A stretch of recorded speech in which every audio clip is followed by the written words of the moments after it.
இந்த ஒரு படம் பார்த்துட்டு எனக்கு நைட் எல்லாம் தூக்கமே வரல.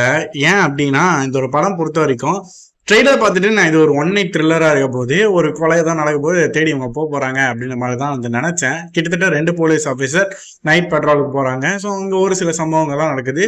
அது ஏதாச்சும் ஒன்று ஸ்டார்ட் ஆகி ஒரு கதை மாதிரி போகுமே அப்படின்னு சொல்லி யோசிக்கிறேன். பட் 2 மணி நேரமும் ஒரு மாதிரி தான் போயிட்டு இருந்துச்சு. நீங்க இந்த மலையாளத்துல ஆக்ஷன் ஹீரோ பிஜுன்னு ஒரு படம் இருக்கும். அந்த படத்தை பொறுத்த வரைக்கும் ஸ்டேஷன் என்ன விஷயங்கள் நடக்குதுன்றத காட்டிப்பாங்க தவிர சீரியஸான ஒரு கதை இருந்திருக்காது. ஸோ அந்த மாதிரி தான் இந்த படமும் இருக்கு நான் நினைச்சிட்டு பார்த்துட்டு இருந்தேன். படத்தோட அந்த கிளைமேக்ஸ்ல ஒட்டு மொத்தமா தலையில திருப்பி போட்டாங்க.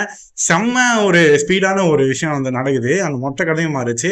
அதுல நடந்த ஒரு இம்பாக்ட் என்ன ரொம்பவே பாதிச்சிருச்சு. இது சூப்பரான விஷயம் என்னன்னா படத்தோட ஃபர்ஸ்ட் சீன்லயே இதை வந்து சொல்லியிருப்பாங்க. பட் லாஸ்டா அது நடக்கும்போது தான் நமக்கு அது புரிய வரும். ரொம்பவே தர்ம சங்கடமான ஒரு சூழ்நிலை இருந்துச்சு. அந்த ஒரு பர்டிகுலர் போலீஸ் கேரக்டர் கிட்ட நம்ம வந்து யோசிச்சு பார்ப்போம். ஏன்னா டியூட்டி முடிச்சுட்டு வீட்டுக்கு வந்து உட்காந்துருக்கோம். சடனா ஒரு சம்பவம் திரும்பி போனா சொல்ல நான் விரும்பல. நீங்க வந்து படம் பார்த்து தெரிஞ்சுக்கோங்க. அண்ட் இன்னொரு சூப்பரான ஒரு போனஸ் விஷயம் என்னன்னா நாயாட்டே அப்படின்னு சொல்லிட்டு ஒரு படம் வந்து குஞ்சாக்கா பாபு நடிச்சு ரிலீஸ் ஆச்சு. இந்த படத்தோட அதே டேரக்டர் தான் அந்த படத்தையும் வந்து பண்ணியிருப்பாரு. ரெண்டுமே ஒரே யூனிவர்ஸ்ல நடக்கிற மாதிரி ஒரு சின்ன ஒரு ரெஃபரன்ஸ் வந்து வச்சிருப்பாரு. பட் யூனிவர்ஸா பில்ட் ஆகுமான்னு கேட்டா இந்த கதையை பொறுத்த வரைக்கும் அதுக்கு சான்ஸ் இல்லை. பட் ஸ்டில் ஒரு விஷயம் தெரிஞ்சுக்கோங்க. ரோந்து ஜியோ ஹாட்ஸ்டார்ல ஸ்ட்ரீம் ஆயிட்டு இருக்கு. தமிழ்ல அவைலபிளா இருக்கு. ஸோ டைம் தான் கண்டிப்பா செக் பண்ணி பாருங்க.